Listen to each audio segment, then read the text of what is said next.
মৃত্যুর পূর্বে যদি তাওবাটা একবার নসিব না হয়, একবার নসিব না হয়, রাহমাতুল লিল আলামিন বলেছে কবরের আযাব এত কঠিন, এত কঠিন, একটা চাপা দিবি ডান দিক থেকে বাম দিক, বাম দিক থেকে ডান দিকে যত হাড়গুলো রয়েছে পেটের, একটা হাড় অপর হাড়ের মধ্যে প্রবেশ করবে, বলি নাউযুবিল্লাহ।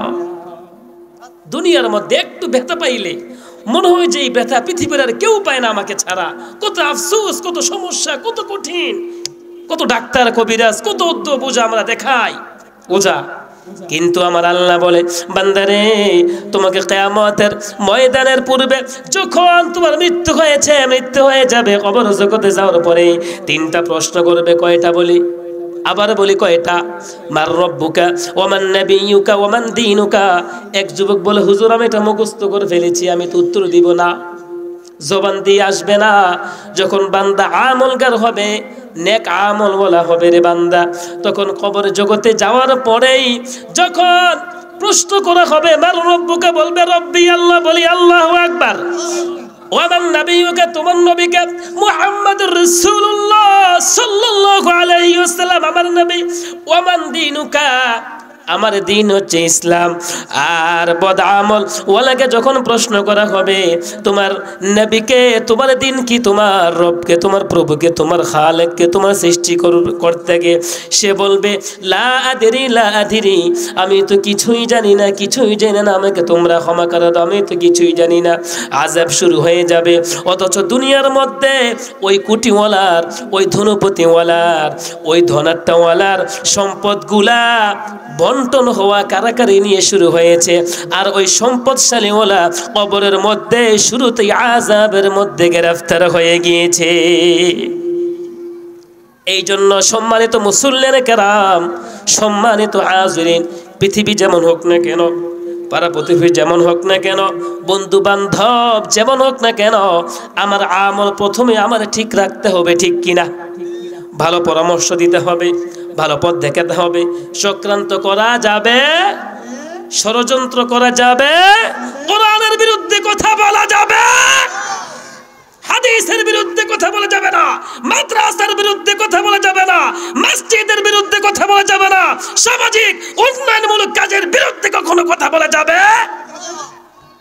সব কিছু আমার ইবাদতের মাধ্যমে সলিউশন দিতে হবে, পরামর্শ দিতে হবে, শ্রম দিতে হবে, যে কোনো ভাবেই তাকে সামনে এগিয়ে নেওয়ার জন্য আমার সাহায্য সহযোগিতা করতে হবে। তাহলে এই গ্রামের মধ্যে প্রতিষ্ঠানটা সামনে এগিয়ে যাবে, ঠিক কিনা বলেন? এই নিমসার আশরাফুল উলুম মাদ্রাসা এই গ্রামের জন্য একটা রহমত, বরকত, মাগফিরতের উসিলা স্বরূপ। যেই গ্রামে একটা হেফজ বিভাগ রয়েছে, একটা মাদ্রাসা রয়েছে, ওই গ্রামের উপর আল্লাহ তাআলা কুদরতি ভাবেই বিপদ আপদ বালা মুসিবত সব কিছু থেকে হেফাজত রাখেন, বলি আলহামদুলিল্লাহ। সুতরাং এই মাহফিল যেন কিয়ামত পর্যন্ত হয়, এই মাদ্রাসা যেন কিয়ামত পর্যন্ত আল্লাহ তাআলা কবুল করে, বলি আমিন। একটি আয়াত কারিমা তেলাওয়াত করেছি, 14 নং পারার প্রথম পৃষ্ঠা, সূরাতুল হিজরের 9 নং আয়াত। আল্লাহ পাক রব্বুল আলামিন বলেছেন কুরআন কত দামি, যে কুরআন আমি মানব জাতির জন্য আমি আল্লাহ বিশ্বনবী মুহাম্মদুর রাসূলুল্লাহ সাল্লাল্লাহু আলাইহি ওয়াসাল্লামের উপর নাজিল করেছি, বলি সুবহান। সম্মানিত হাজিরিন, আল্লাহ পাক রব্বুল আলামিন সূরাতুল হিজর আয়াত নং 9 রব্বুল আলামিন বিশ্ব নবী রাহমাতুল লিল আলামিন উপর নাযিল করে বলে দিয়েছেন ইন্না নাহনু নাযালনা যিকরা ওয়া ইন্না লাহু লাহাফিজুন, বলি আল্লাহু আকবার। ওগো নবী মুহাম্মদুর রাসূলুল্লাহ সাল্লাল্লাহু আলাইহি ওয়াসাল্লাম, আমি এই কোরআন আপনার উপর নাযিল করেছি। নাহনু নাযালনা যিকরা, আমি আল্লাহ এই যিকর, এই কোরআনকে আমি আল্লাহ আপনার উপর নাজিল করেছি। অতঃপর আমি আল্লাহ কিয়ামত পর্যন্ত এই কোরআনের হেফাজতকারী আমি আল্লাহ নিয়ে নিলাম। সুবহানাল্লাহ। বাইবেল পরিবর্তন হতে পারে, তাওরাত পরিবর্তন হতে পারে, ইনজিল জাবুর পরিবর্তন হতে পারে, কিন্তু আমার মালিক, আমার মহান রব্বুল আলামিন এই কোরআনের হেফাজত নিয়েছে। সুতরাং কিয়ামত পর্যন্ত কোনো মানবের কোনো শক্তি নাই, কোনো দানবের কোনো শক্তি নাই, কোনো জালেমের কোনো শক্তি নাই একটা আয়াত থেকে শুরু করে জের জবর পরিবর্তন করবে, ঠিক কিনা? আল্লাহ পাক রব্বুল আলামিন আয়াত নাযিল করেছেন কোরআনে। বিশ্বনবী মুহাম্মদুর রাসূলুল্লাহ সাল্লাল্লাহু আলাইহি ওয়াসাল্লাম হাদিসের মধ্যে ইরশাদ করেছেন, এই কোরআনের কত ফজিলত রয়েছে। قال رسول الله صلى الله عليه وسلم من قرأ القرآن আল্লাহ নবী রাহমাতুল লিল আলামিন বলেছেন, মান ক্বরাআল কুরআনা ফাস্তাযহারাহু ফাআহাল্লা হালালাহু।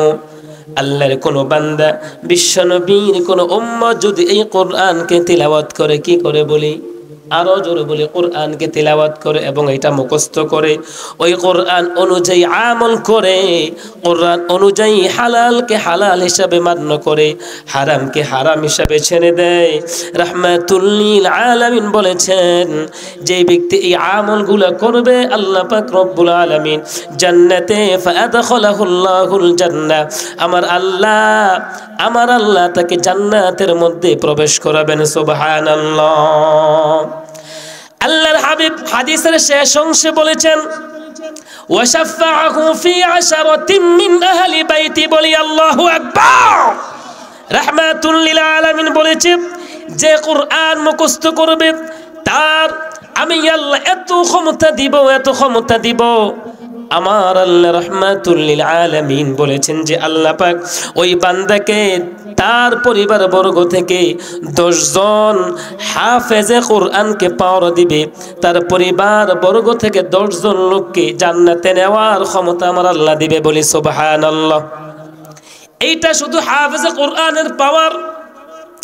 যেই 10 জন লোককে জাহান্নামের মধ্যে নির্দিষ্ট করে দিয়েছে, জাহান্নাম ওয়াজিব করে দিয়েছে, আমার নবীজি বলেছেন আমার আল্লাহ ওই হাফেজে কোরআনকে এত পাওয়ার ক্ষমতা দিবেন, আমার আল্লাহ হাফেজে কোরআন সুপারিশের মাধ্যমে 10 জন লোককে তার বংশের জাহান্নাম থেকে জান্নাতে নেওয়ার ক্ষমতা আমার আল্লাহ ওই বান্দাকে দিবেন। সুবহানাল্লাহ। সম্মানিত হাজিরিন, এই গ্রামের মধ্যে একটা হেফজ বিভাগ রয়েছে। কি রয়েছে বলি? এখানে কোনো অন্য বিষয়ে তো দূরের কথা, বর্তমান আধুনিক বিজ্ঞান অনুযায়ী হিফজুল কোরআনের পাশাপাশি বাংলা, অঙ্ক, ইংরেজি শিক্ষা দেওয়া হয়, আল্লাহর কোরআন মুখস্থ করানো হয়, নাজরা শেখানো হয়। সুতরাং ওই সমস্ত ভাগ্যবান কে রয়েছে? ওই সমস্ত ভাগ্যবান হতে হলে রহমানুর রহিমের রহমতের প্রয়োজন, বরকতের প্রয়োজন। কারণ হাফেজ কোরআন হওয়া সরাসরি আমার মালিকের দয়া ছাড়া আর কিছুই না, বলে ঠিক কিনা? একটা ছেলে রাতের গভীরে 3টা বাজে ওঠে, ঘুম থেকে উঠে একটা আয়াত মুখস্থ করে হুজুরকে শোনায়, এক এক করে 6666টা আয়াত মুখস্থ করে পাগড়ি নিয়ে চলে যায়। এটা কোনো সাধারণ বিষয় না। পৃথিবীর অন্য কিছু হওয়া যায়, অন্য শিক্ষায় শিক্ষিত হওয়া যায়, কিন্তু রব্বুল আলামিন যার প্রতি দয়া, আদর, মোহাব্বত, ভালোবাসা দেখান, যে গ্রামের মধ্যে রহমানুর রহিম তার রহমত রয়েছে, বরকত রয়েছে, ওই গ্রামের মধ্যে হিফজুল কোরআনের মতো একটা প্রতিষ্ঠান আমার আল্লাহ দিবেন, ঠিক কিনা? ওইখানে হাফেজ কোরআন হওয়ার মতো যোগ্যতা আমার আল্লাহ দিবেন কিনা, ঠিক কিনা? রব্বুল আলামিন তাওরাত পরিবর্তন হওয়ার পরে, জাবুর, ইনজিল পরিবর্তন হওয়ার পরে এমন একটা কিতাব দিলেন, যে কিতাব সম্পর্কে রাহমাতুল লিল আলামিন যেই নবীকে প্রেরণ করেছেন ওই নবী বলেছেন এমন একটা কোরআন কিয়ামতের ময়দানে ইকালু লিসাহিবিল কোরআন, ওই কোরআন ওয়ালাকে বলা হবে যে ব্যক্তি কোরআনকে পড়েছে অন্তরে ধারণ করেছে। ইকালু লিসাহিবিল কোরআন ইকরা ওয়ারতাকি ওয়ারাত্তিল, ও হাফেজ কোরআন তুমি কোরআন পড়তেই থাকো আর উপরে উঠতেই থাকো, বলি সুবহানাল্লাহ। ওয়ারাত্তিল এবং ধীরে ধীরে তুমি তিলাওয়াত করো কামা কুনতা তুরাত্তিলু ফিদ দুনিয়া, যেমন ভাবে তুমি দুনিয়ার মধ্যে তিলাওয়াত করেছো। বলি আল্লাহু আকবার। ফাইন্না মানজিলাকা ইনদা আখিরি আয়াতিন তাকরাউহা, এই কুরআন ওয়াল হাফেজ ওয়ালা, যেখানে তোমার আয়াত শেষ হবে, যেখানে তোমার তিলাওয়াত শেষ হবে, যেখানে 6666 আয়াত শেষ হয়ে যাবে, ওই স্থানে তুমি উপরে উঠে যাবে। ওইটা হচ্ছে তোমার জান্নাতি তলা। বলি সুবহানাল্লাহ। এই জন্য নিয়ত করব, একটা ছেলে হয়েছে, আমি নিয়ত করব তাকে হাফেজে কোরআন বানাবো। কি বানাবো বলি?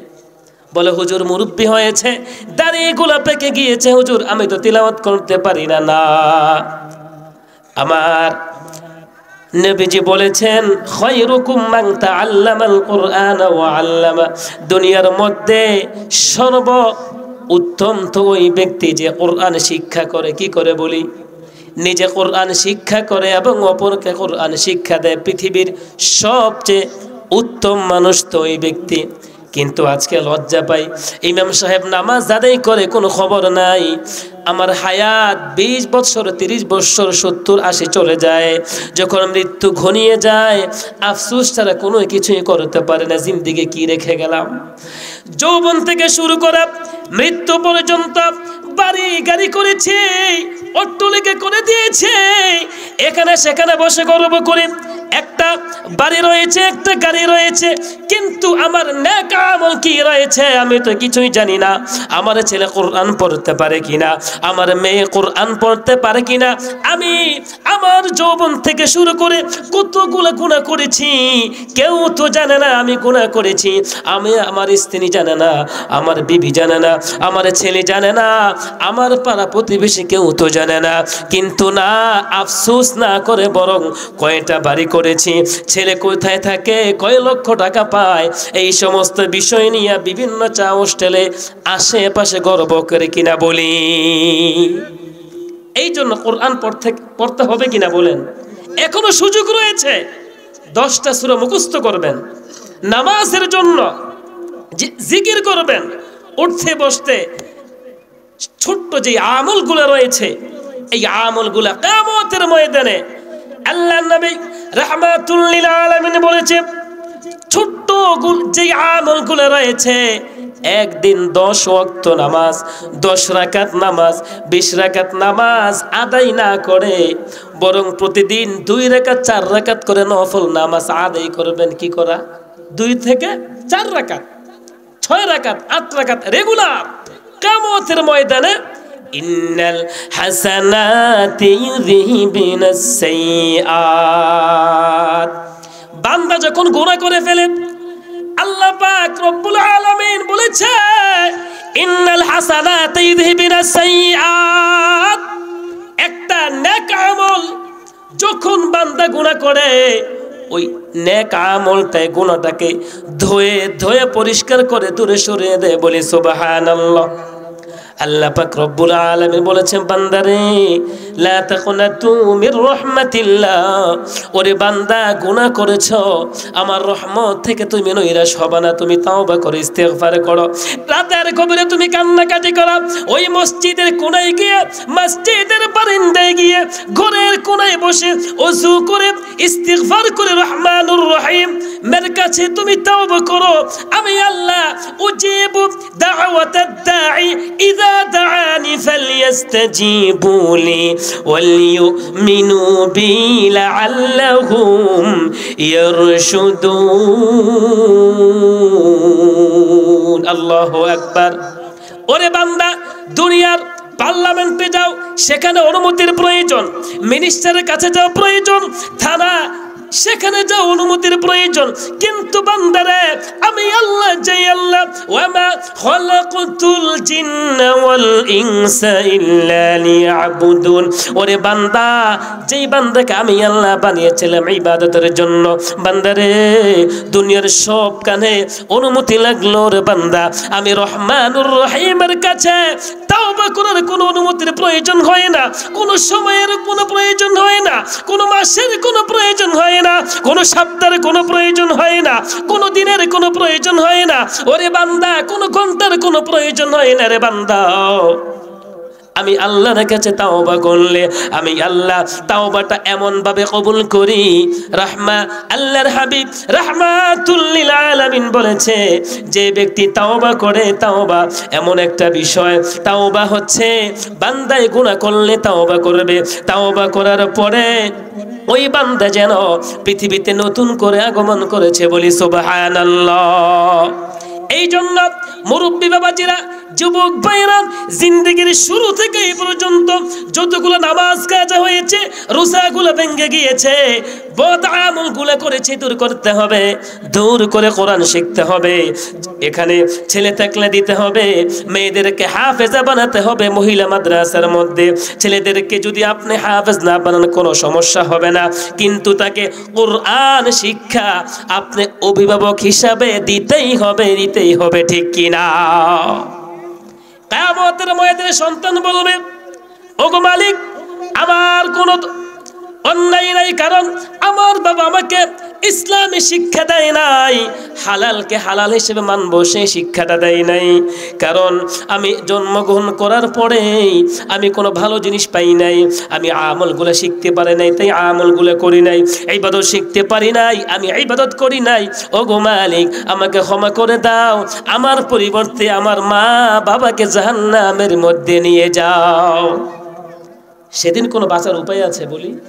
একবার ভাবুন, রাতের গভীরে ভাবুন, একা একা মুরাকাবা করবেন,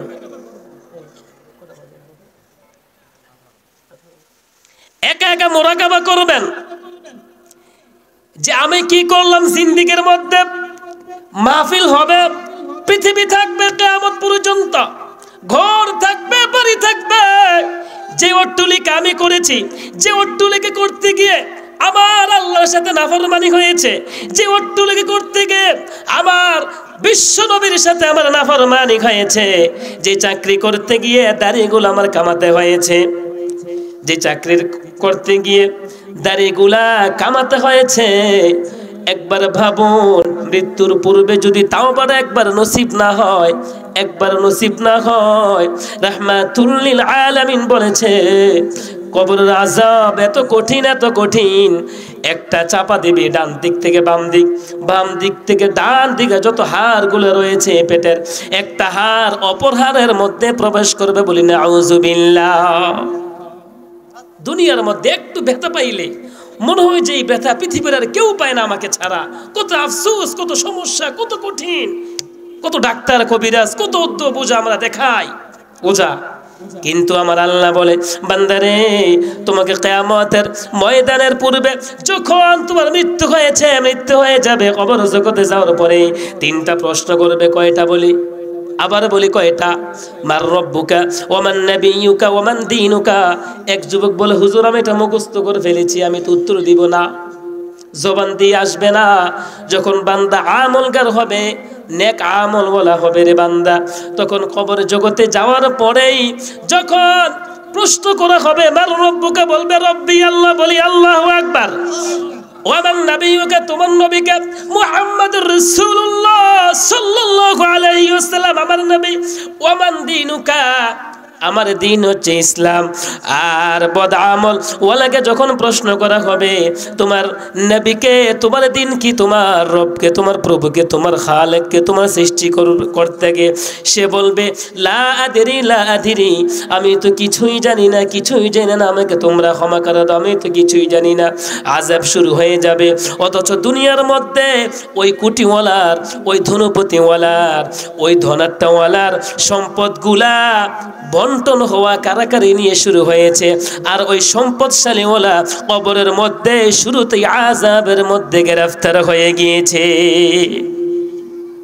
এই জন্য সম্মানিত মুসল্লিনে কেরাম, সম্মানিত হাজিরিন, পৃথিবী যেমন হোক না কেন, পাড়া প্রতিবেশী যেমন হোক না কেন, বন্ধু বান্ধব যেমন হোক না কেন, আমার আমল প্রথমে আমার ঠিক রাখতে হবে, ঠিক কিনা? ভালো পরামর্শ দিতে হবে, ভালো পথ দেখাতে হবে। চক্রান্ত করা যাবে, ষড়যন্ত্র করা যাবে, কোরআনের বিরুদ্ধে কথা বলা যাবে, হাদিসের বিরুদ্ধে কথা বলা মাদ্রাসার বিরুদ্ধে কথা বলা যাবে না, মসজিদের বিরুদ্ধে কথা বলা যাবে না, সামাজিক উন্নয়নমূলক কাজের বিরুদ্ধে কখনো কথা বলা যাবে।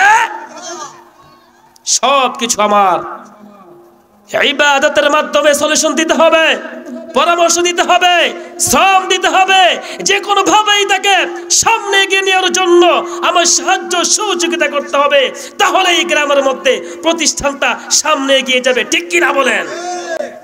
সম্মানিত হাজিরিন, এই মাদ্রাসা আপনাদের, আমাদের।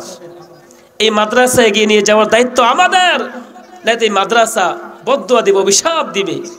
সুতরাং যে কোনো ভাবেই ছাত্র দিয়ে পারি, যে কোনো ভাবেই মাদ্রাসার সাথে আমার লেগে থাকতে হবে, যেন মৃত্যুর পর ওই মালিকের কাছে বলতে পারি, মালিক কিছুই আমল নাই, আমার কিচ্ছু নাই, তবে আমি ওই শীত মৌসুমে এতিম একটা ছেলেকে একটা শীত বস্ত্র দিয়েছিলাম, ওরে মালিক আমাকে তুমি ক্ষমা করে।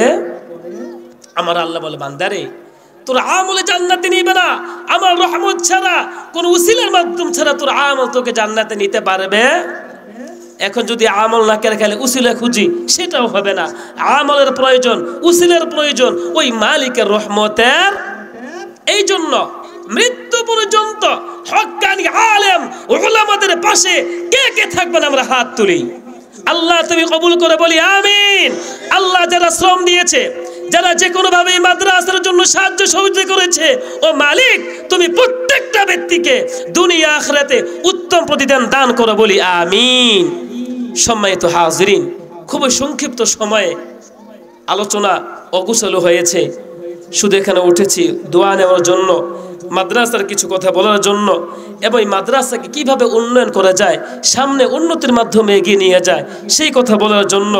সুতরাং ওই মালিক যে একটা আয়াত নাজিল করেছেন সূরা হিজরের 9 নং আয়াত, যে আমি আল্লাহ কোরআনকে হেফাজত করনেওয়ালা, সেটা কিভাবে সারা বিশ্বের মধ্যে কোটি কোটি হাফেজ কোরআন রয়েছে, যাদের সামনে জের জবর কোনো ভুল করা যায় না, আর সেটাই এই মাদ্রাসাকে শিক্ষা দেওয়া। আলহামদুলিল্লাহ, আলহামদুলিল্লাহ, এটা ভাগ্য, এটা এই গ্রামের জন্য ভাগ্য। যারা মারা গিয়েছে গতকালকে, যারা মারা গিয়েছে গত বছর মাহফিলে ছিল, এই মাহফিলে নাই, যারা চলে গিয়েছে, তারাই বুঝতে পেরেছে যে হ্যাঁ, এই মাদ্রাসা আমার জন্য কত রহমত। যদি আরেকটু আমল করতাম, আরেকটু যদি আমল করতাম, আল্লাহ পাক রব্বুল আলামিন সকলকে এই কথাগুলা বুঝার তৌফিক দান করুন বলি আমিন। আরো জোরে বলি আমিন।